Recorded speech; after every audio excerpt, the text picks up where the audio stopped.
وجاءت سيارة فأرسلوا واردهم فأدلى دلوه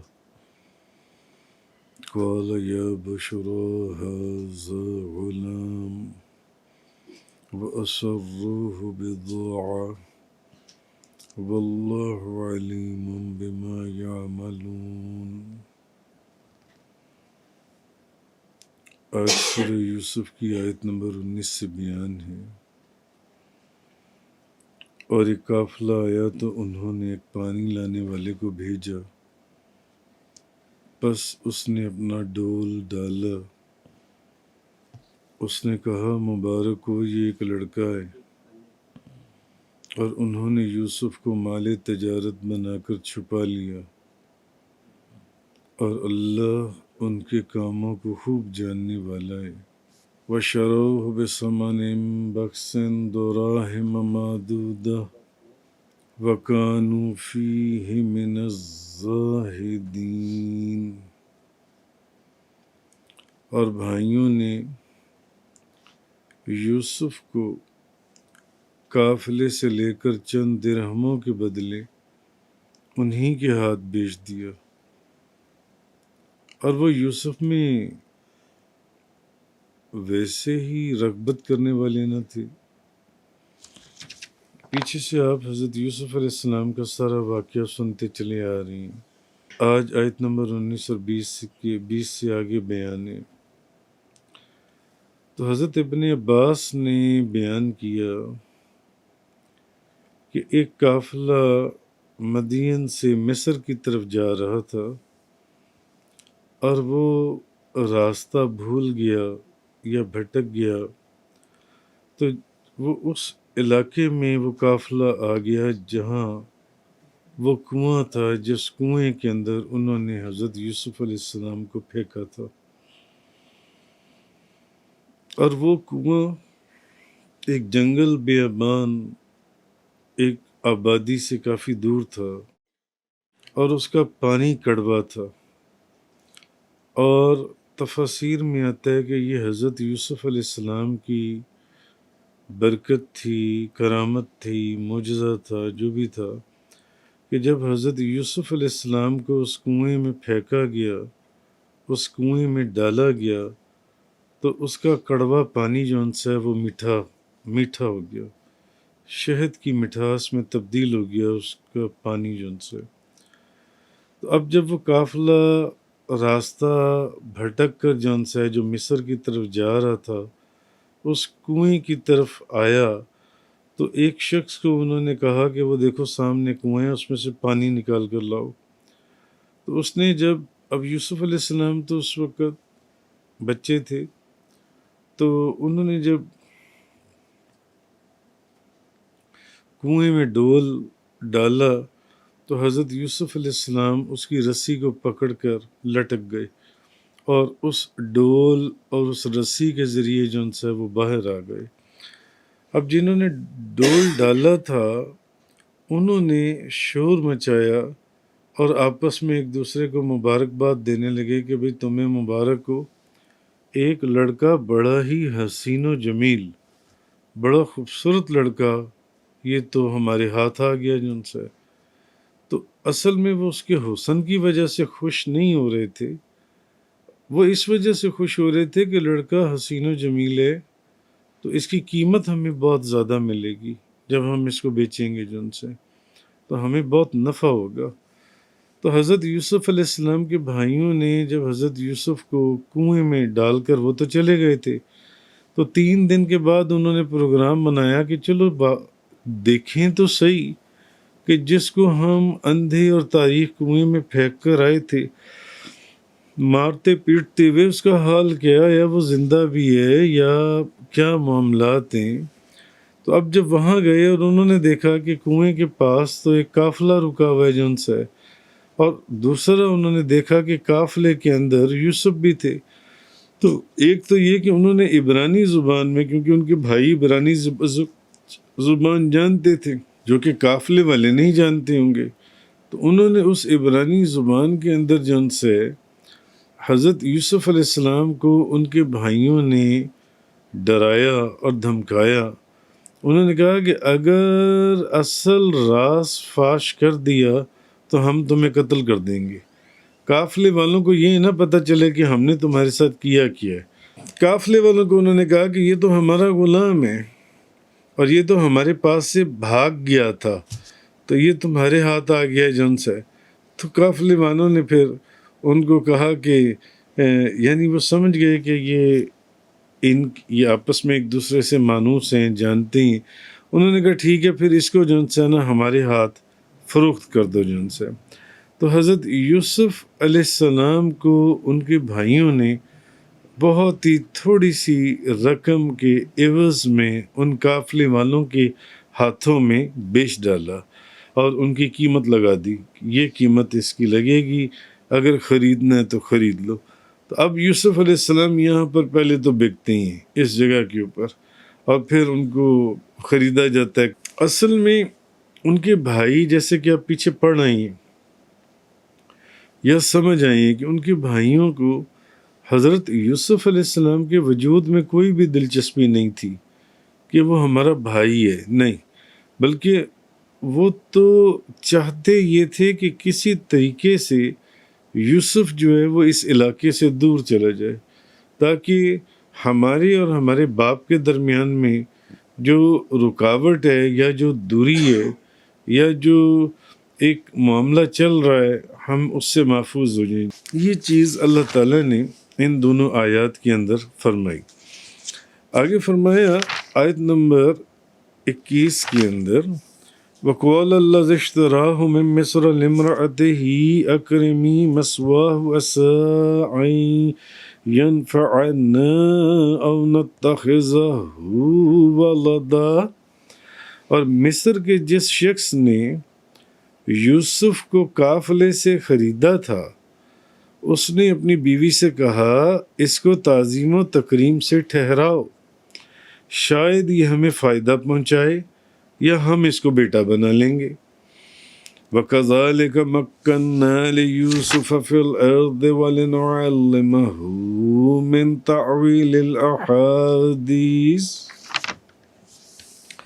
اور اس طرح ہم نے سرزمین مصر میں یوسف کے پاؤں جما دیے تاکہ ہم ان کو خواب کی تعبیروں کا علم عطا فرمائیں۔ اب اس بات کا بھی پہلے ذکر گزر چکا کہ خواب کی صحیح تعبیر بتانا یہ حضرت یوسف علیہ السلام کا معجزہ تھا۔ واللہ غالب علی امرہ ولکن اکثر الناس لا یعلمون۔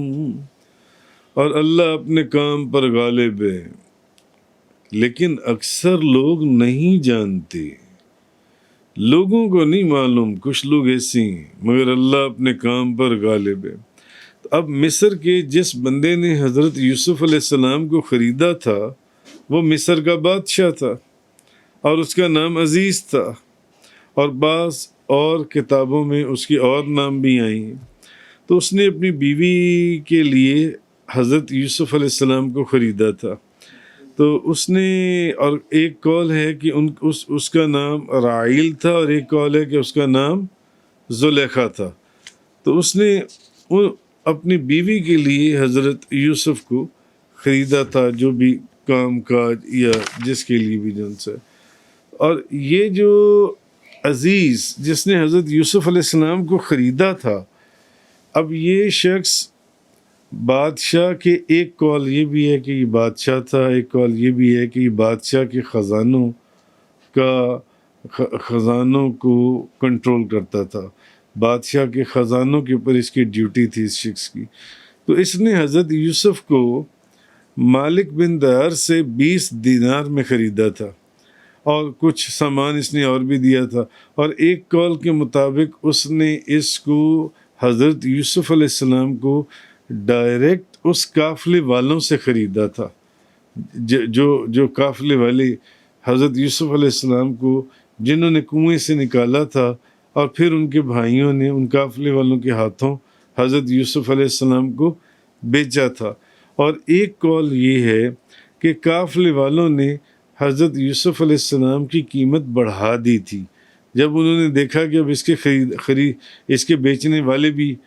آ گئی جون سی تو، اور پھر آگے جب پہنچے مصر کے اندر تو انہوں نے قیمت بڑھا دی تھی۔ بہرحال ان کی قیمت میں مشک، عنبر، ریشم، چاندی، سونا، موتی اور جواہر تھے، جن کی مالیت تفاسیر میں آتا ہے اللہ کے سوا کوئی نہیں جانتا تھا۔ تو کتفیر نے مالک بن دعار کو یہ قیمت دے کر حضرت یوسف علیہ السلام کو خرید لیا تھا عزیز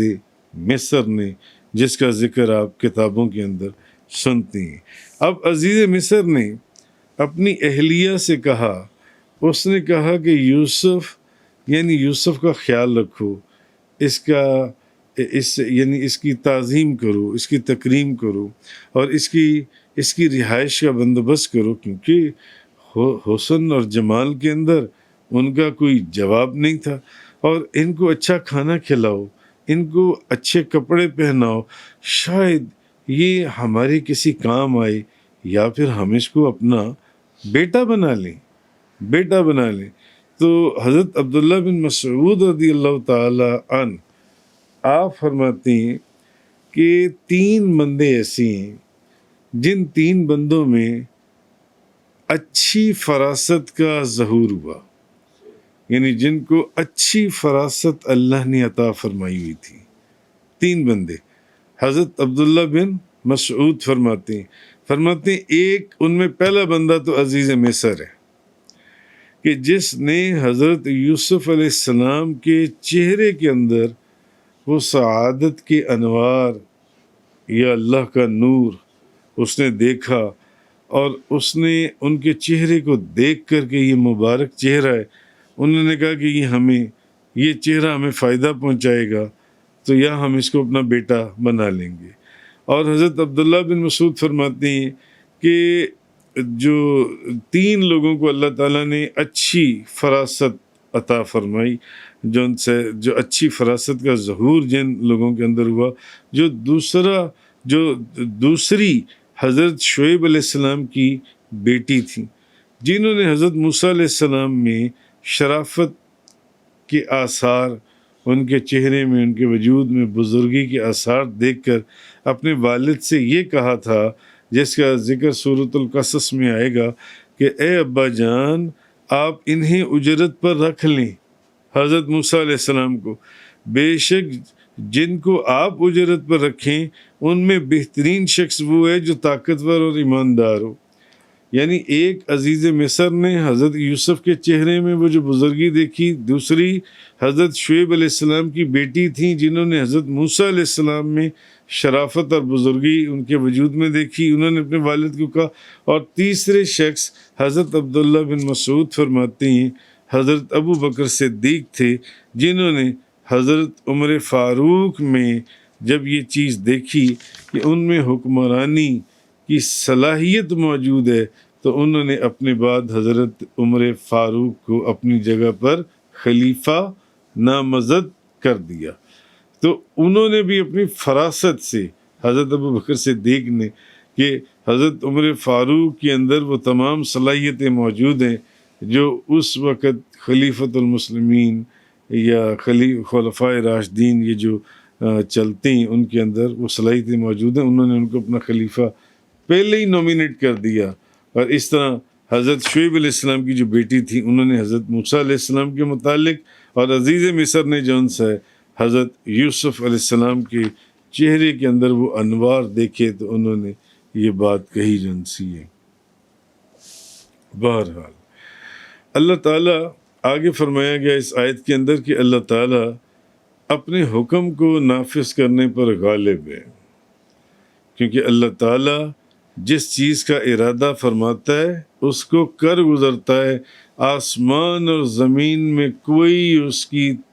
یعنی قضا کو ٹال نہیں سکتا اور اس کے حکم کو روک نہیں سکتا۔ جو چیز پھر اللہ جس چیز کا ارادہ کر لے، جس چیز کا ارادہ فرمائے، وہ پھر چیز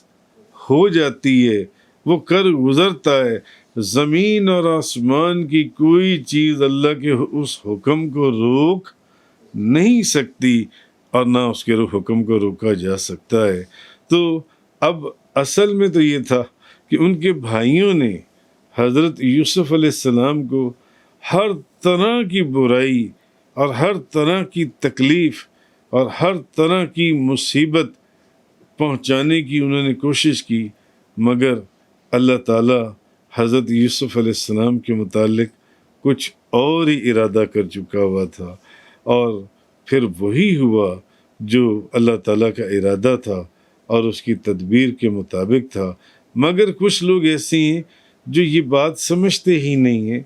کہ تمام کائنات کا نظام اور تمام دنیا کے معاملات یہ سب اللہ کی قضا کے اندر ہیں، یہ سب اللہ کی قبضہ قدرت کے اندر ہیں۔ جب وہ کسی چیز کا ارادہ کر لے تو پھر اس کو نہیں روکا جا سکتا۔ اور جو شخص بھی دنیا کے اندر جو اللہ نے نشانیاں پیدا کیں ان عجائب کے اندر غور کرتا ہے، اس کو اس بات کا یقین ہو جاتا ہے کہ ہر چیز اللہ کے حکم کے تابع ہے، اور اللہ کی قضا جو ہے وہ ہر چیز کے اوپر غالب ہے۔ آپ دیکھیں ان کے بھائیوں نے ان کو مارنے کی کوئی کسر نہیں چھوڑی، قتل کرنے کی کوئی کسر نہیں چھوڑی، اندھے اور تاریک کنویں کے اندر پھینکنے کی کوئی کسر نہیں چھوڑی، پھر اوپر سے رسی کاٹ دی، کوئی کسر نہیں چھوڑی۔ پھر جب دیکھا کہ وہ بچ گیا، 3 دن کے بعد وہاں پہنچے اور قافلے والوں کے پاس ہے، تو پھر ان قافلے والوں کے ہاتھ میں بیچ دیا کہ اب وہ خرید کے لے جائیں اس کو جان سے، تاکہ مگر وہ کیا جانتے تھے کہ یہ یوسف جس کو آج ہم کسی کے ہاتھ بیچ رہے ہیں، کل ایک وقت آنے والا ہے جب یہ مصر کا بادشاہ ہوگا اور دنیا کے اوپر اس کی حکمرانی ہوگی۔ تفسیر قرآن کا یہ لیکچر انگلش میں سننے کے لیے براہ کرم ڈسکرپشن میں موجود لنک پر کلک کریں۔